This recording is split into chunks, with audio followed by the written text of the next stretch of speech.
연일 이어지고 있는 차별화 장세, 그로 인해서 주가 지수는 상승하고 있지만 대부분의 종목들이 좀 아쉬운 그런 현상이 나타나고 있죠. 자, 일부 투자자들은 포모 증후군을 느끼고 있다고도 합니다. 아, 내가 왜 그 주식, 지금 그 핫하다는 2차 전지를 내가 왜 안 샀을까? 이렇게 괴로워하신 분들도 많이 계신데요. 자, 그런데요, 이 차별화 장세, 이게 몇 년에 한 번씩 주식시장에서 반복되는 현상입니다. 종목명, 테마명만 다를 뿐이죠. 그래서 오늘 증시 토크에서는 과거 증시 역사에서 있었던 차별화 장세를 한번 파헤쳐 보면서 그 안에서 공통적인 특징을 한번 체크해 보도록 하겠습니다. 왜 해보는 것일까요? 우리가 지금 현 시점에서 주식 투자를 어떻게 해야 되는지 그 방향을 잡을 수 있고 지금 현 시점을 우리가 이해할 수 있기 때문입니다. 구독, 좋아요, 알림 설정과 함께 증시 토크 시작하도록 하겠습니다. 자, 여러 차별화 장세가 있었습니다. 대략 한 10년에 한 3번 정도? 두세 번. 좀 굵직한 게 그 정도 있고요. 그 외에도 한 1년에 한 번씩은 소소하게, 차별화 장세는 항상 있었습니다. 대략 10여 년 전에 이런 테마도 있었어요. 막걸리 테마. 여러분들 기억 못 하실 겁니다. 그런 것도 이렇게 싹 바람처럼, 있었던 때도 있었습니다. 자, 그건 이제 뭐 소소하게 있었던 것이고, 굵직하게 있었던 차별화 장세 기억을 3가지 떠올려보고 정리를 해봤습니다. 가장 먼저 생각나는 차별화 장세는요, 2010년부터 해서 2011년까지 발생했던 차화정 랠리입니다. 엄밀하게 따지면요, 이 차화정 랠리는 2009년부터 해서 시작이 됐습니다. 2008년 금융위기를 거치고 2009년부터 해서 차화정 랠리는 시작이 됐고 2010년과 11년에 정말 화려한 시세 분출이 펼쳐지게 됩니다. 자, 그런데 차별화 장세는요, 2010년하고 2011년에 발생했어요. 왜냐? 2009년 같은 경우에는요, 금융위기를 거치고, 모든 종목이 상승했다 보니 차별화라는 느낌이 없었어요. 하지만 2010년과 2011년에는 자동차, 화학, 정유주들이 정말, 화려한 랠리를 이어가게 됐고요. 지금 화면상에 주가 차트가 당시 기아의 주가 흐름인데 2008년 금융위기 직후 이후 10배 상승합니다. 와, 엄청나죠? 엄청납니다. 당시 분위기, 이런 강한 상승, 자동차, 화학, 정유주들 난리가 났다 보니 그 시점에 비투자자문, 이 비투자자문의 랩 상품 수익률이 엄청났고요. 그러다 보니까 사람들이 이 랩 상품에 가입하는 분들도 그때 당시 정말 많았고, 그리고 어떤 일이 벌어졌느냐?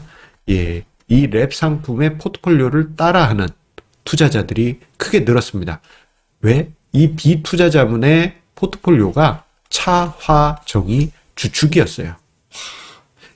이런 분위기가 있었다 보니까 그때 당시 공모주 펀드 운용력들, 펀드 매니저들은 윗선에 그리고 고객들한테서 양쪽으로 압박을 받았습니다. 특히 자동차, 화학, 정유 비중이 낮았던 펀드 매니저들은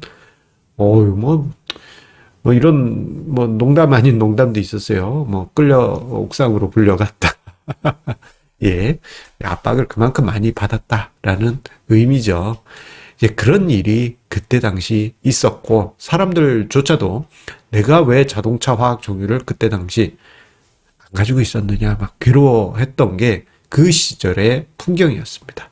포트폴리오 따라하기도 만연했었어요. 자, 그 기억들 일단 하나 심어 주시고요. 두 번째 차별화 장세 떠올려 보도록 하겠습니다. 두 번째 차별화 장세는요, 이건 조금 가까운 시기입니다. 2010년대 중반, 2015년부터 시작된 셀트리온과 제약 헬스케어의 차별화 장세입니다. 셀트리온도 마찬가지로요, 2008년 금융위기 이후에 2015년 직전까지 10배 가까운 상승이 있었어요. 그리고 또 이 이후에 잠깐 조정이 있었다가 또 10배가 상승한 겁니다. 그러니까 상승으로 치면 엄청난 상승이 있었어요. 대신 2015년 직전에는 차화정 랠리가 워낙 유명했었다 보니 2011년까지는 뭐 수면 아래에 있었고, 그리고 잠시 주가도 주춤주춤 했었다가 2015년부터 해서 주가가 쭉쭉쭉쭉 상승하다 보니 차별화 장세가 이게 강화됐고, 이러한 영향이 제약 헬스케어 업종으로 퍼지면서 어떤 시기에는 제약 헬스케어만 상승하고 다른 종목들은 안 움직이는 그러한 날들도 간간히 발생하게 됐습니다. 그런데 그 시절에 독특한 특징이 있습니다. 이게 어떻게 보면 요즘도 나타나고 있는 현상인데요. 주주들의 대동단결 엄청났습니다. 그리고 주주들의 회사를 향한 정말 강한 충성도. 그러다 보니까요, 이런 인터넷 용어까지도 등장했었어요. 셀스람. 이건 뭐 좋은 표현은 아닌데, 그만큼, 뭐, 거의 뭐, 신앙화, 되어 있을 정도로 엄청난 충성도였습니다. 자, 이러한 그 사람들의 관심, 그리고 열광이라고 해야 될까요? 이러한 분위기가 2018년 초까지 이어졌다가 그 이후에 조정이 찾아옵니다. 그리고 주가가 반토막 나요. 그러다가 2020년 코로나 팬데믹 때 잠깐 반등하긴 하였습니다만 그 이후 주가가 빠지면서 2019년 수준으로 회귀했어요. 이게 상승폭이 워낙 크다 보니까 요게 뭐 별거 아니네라고 싶지만 이게 주가 반토막입니다. 주가 반토막. 이거 좀 심각하죠. 자, 그러다 보니까요. 지금 현재는 이때 당시의 열광은 아닙니다. 좀 많이 열기가 사그라들어져 있어요. 그만큼 차별화 장세도 보게 되면 열광이 있지만 그 후에는 이제 사라져 간다라는 점을 우리가 이런 부분에서도 되새겨 볼 수 있겠습니다. 자, 그리고 차별화 장세의 또 다른 역사, 거의 20년 전으로 가보도록 하겠습니다. 2003년에서 2007년에 있었던 조선, 해운, 철강주를 중심으로 한 중국 관련주들의 강세장이 있었습니다. 자, 말은 뭐 중국 관련주 해가지고 이렇게만 이야기 드렸지만 이들 종목이 2003에서 2004년까지 상승할 때는 시가총액이 뭐 아주 절대적인 부분은 아니었기 때문에 주가 지수가 좋네 요 정도였어요. 그런데 2005년부터는 이게 거의 차별화 장세가 노골적으로 나타나게 됩니다. 이 중에서 2005년은 그래도 모든 종목 상승했기 때문에 중소형주들도 상승하고 했기 때문에 차별화 장세라고는 할 수 없지만 06년과 07년은 엄청났습니다. 지금 제 머리 위에 주가 차트가 있는데 이게요. 당시 현대미포조선, 현대미포조선의 주가 상승입니다. 이때 당시에 정말 저는 아쉬움이 많이 남아요. 100배 올랐거든요. 2003년 초에 조금 담았었는데, 엄청났습니다. 중간에, 하차해가지고, 아쉬움이 많이 남는 종목이에요. 자, 어쨌거나, 이때 당시 조선 해운 철강주들의 강세는 엄청났고, 이건 영원할 것으로 예상이 됐었습니다. 그런데, 이때 당시 특징을 보게 되면요. 이들 종목들을 많이 편입했던 자산운용사가 M사입니다. 어디라고는 이야기하지 않겠어요. M사. 먼, 퓨처를 보는 자산운용사 있습니다. 유명해요. 뭐 이때 당시 펀드붐 하면 M사죠. 자, 그런데 이러한 펀드붐 속에서 사람들이, 이들 종목이 주가 상승하는데, 이 종목을 발굴한 게 M사네? 그러면 M사 펀드의 포트폴리오를 따라하면 되겠네? 라고 하면서 그리고 사람들이 그때 당시 펀드붐이 어마어마했습니다. 지금은 펀드에서 뭐 자금 빠져나가는 이런 이야기들이 많지만 그때 당시 펀드붐 속에 M사 펀드 가입이 정말 엄청났어요. 그리고 M사 따라하기 광풍이 06년에서 07년 사이에 발생합니다. M사 펀드에 가입해서 거의 포트폴리오를 뭐 이제 운용 내역 보고서 이렇게 오면 그걸 사람들이 카피를 해요. 후행이지만 그래도 얘네들이 편입했으니까 수익 만들겠지 하면서 포트폴리오로 카피를 합니다. 심지어는 여기 운용 내역 보고서 집에 우편물 오는 게 시간이 걸리니까, M사의 그 관계사인 이제 증권사 있어요.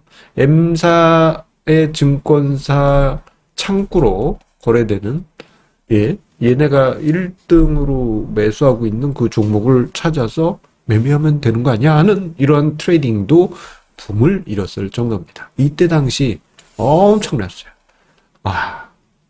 뭐 차화정 때와 마찬가지로 조선해운 철강 편입을 안 했던 펀드들은 오히려 문매를 맞았던 시절이 저 때였습니다.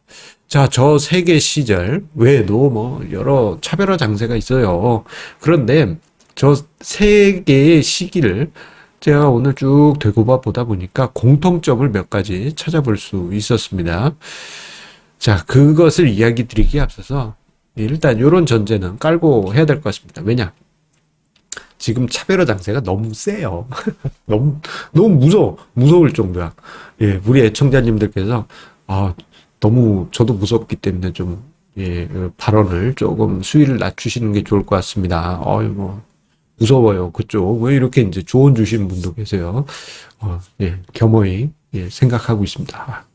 왜냐면 옛날에 다 봤었으니까. 무섭습니다. 자, 그런데 이 차별화 장세가 그 자체가 나쁜 건 아니에요. 나쁜 건 아닙니다. 그리고 이 뭐 차별화 장세 있으니까 이제 주가 폭락이야. 이것도 아니에요. 주가 어디까지 갈지 몰라요. 이렇게 하다 이렇게 갈 수도 있지만, 이렇게 갈 줄 알았는데 이렇게 갈 수도 있고, 그건 아무도 알 수 없어요. 함부로 지금이 뭐 이거야라고 예단할 수는 없습니다. 그래서 뭐 이런 경우들 있잖아요. 제 주변 지인이 이번 시장에 차별화 장세 대장주를 가지고 있다. 어떻게 해야 돼? 의견을 저는 얘기를 하지 않습니다. 의견 얘기하지 않아요. 어떻게 될지도 모르고, 그리고 이미 그분은, 빚을 더 내서 사라고 나한테 빨리 얘기해줘라고, 이걸 뭐라 그러죠? 답을 미리 정한 답정너. 답정너하고 질문한 거기 때문에, 답을 안 합니다, 저는.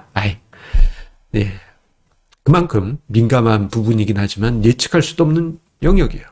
그러면 보유하고 있지 않는 분들 계시겠죠? 미보유자. 미보유자 분들 같은 경우에 좀 이제 속상하고 막 이런 분들 많으신 것 같아요.